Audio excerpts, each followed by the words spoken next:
দিন আমার জ্ঞান ছিল না। অনেক ছোটবেলায় বিয়ে হয়েছিল। আমার বয়সটা হয়তো 12 অথবা 13 এর আশেপাশে, সঠিক মনে নেই। তবে আমি অষ্টম শ্রেণীতে উঠেছিলাম। তখন থেকেই আমার একটা অভ্যাস ছিল কবিতা বা গল্প লেখার, এবং তার পাশাপাশি জীবনের অনেক স্মরণীয় ঘটনাও লিখতে ভুলে যেতাম না।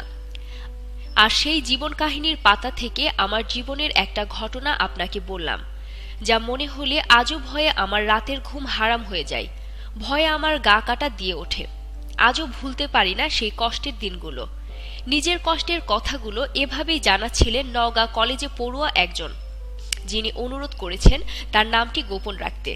তিনি আমাদের জানান কি ঘটেছিল তার বাল্য বিবাহকালে। আমার পরিবারের একটা প্রথা চলিত আছে অল্প বয়সে মেয়েদের বিয়ে দেওয়া। আমিও সেই বেড়াজাল থেকে বেরোতে পারিনি। অতটা অল্প বয়সে কারো সাথে প্রতিবাদও করতে পারিনি। বিয়ে হলো একজন 35 বছর বয়সী লোকের সাথে। যে সময় আমার বয়সটা আগেই বলেছি 13 বছরের মতো।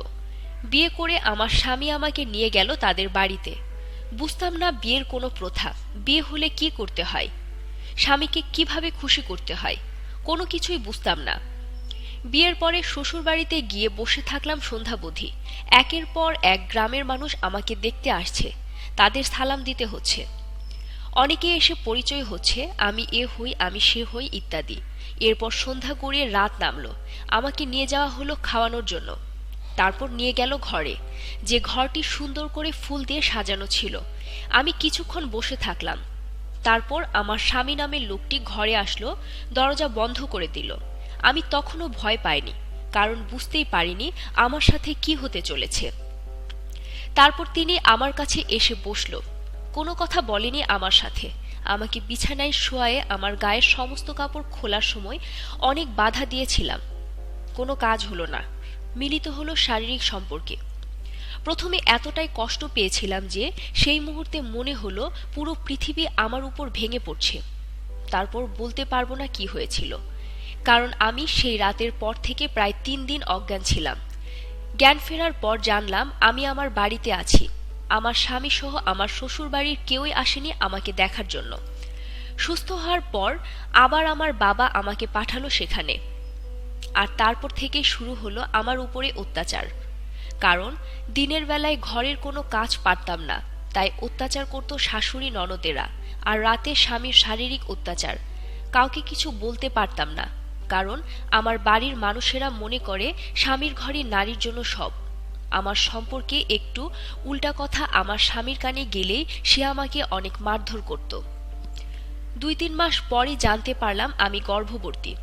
ভাবলাম হয়তো এখন একটু বাবার বাড়িতে যেতে পারবো, কিন্তু সেটাও আমার ভাগ্যে জোটেনি।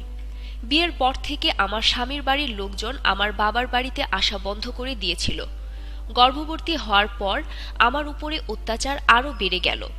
অত্যাচার এতটা বেড়ে গিয়েছিল যে আমার 5 মাসের গর্ভ অবস্থাকালীন আমার স্বামীর মারধরের কারণে আমার প্রচুর রক্তক্ষরণ ঘটে এবং আমার পেটের বাচ্চাটা নষ্ট হয়ে যায়। এই ঘটনা জানার পর প্রথম আমার পরিবার একটা ভালো সিদ্ধান্ত নেয়। সেই পাষণ্ড স্বামীর কাছ থেকে আমাকে ছাড়িয়ে নেয়। অনেক কষ্টের পর সুস্থ হলাম। সেই পড়াশোনা বন্ধ হয়েছিল, অনেক ইচ্ছা থাকা সত্ত্বেও আর করতে পারিনি। আমার স্বামী আমার সব বই পুড়ে ফেলেছিল। তাই ফ্রি হওয়ার পর সেই ইচ্ছাটা আবার জাগলো, কিন্তু মা বাবা সাহস দিচ্ছিল না। তারপরও জোর করে আবার শুরু করলাম, এবং সেই থেকে এখন আমি বিশ্ববিদ্যালয়ে পড়ুয়া একজন মেয়ে। অনেকের সাথে কষ্ট শেয়ার করলে কষ্ট কমে যায়, কথাটি সত্য। আর সেই কারণেই মনের মতো কাউকে পেলেই তাকে বলে দেই আমার কষ্টগুলো, যা আজও ভৌতিক স্বপ্নের মতো আমার রাতের ঘুম ভেঙে দেয়। আমি অনেক লড়াই করেছি আমার জীবনে। আমি আমার কষ্টটা সবার সাথে শেয়ার করলাম একটা মাত্র কারণে। আমাদের সমাজে আমার পরিবারের মতো এবং আমার স্বামীর মতো মানুষ আজও তাদের এই বর্বরতা চালিয়ে যাচ্ছে আমার মতো কোনো বোনের উপরে।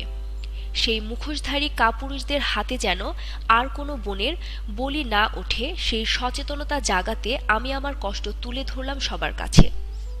আজকের খবরের সাথে থাকার জন্য ধন্যবাদ। প্রতিনিয়ত দেশ ও বিদেশের সমস্ত খবর পাওয়ার জন্য ভিজিট করুন www.ajkerkhobor.com।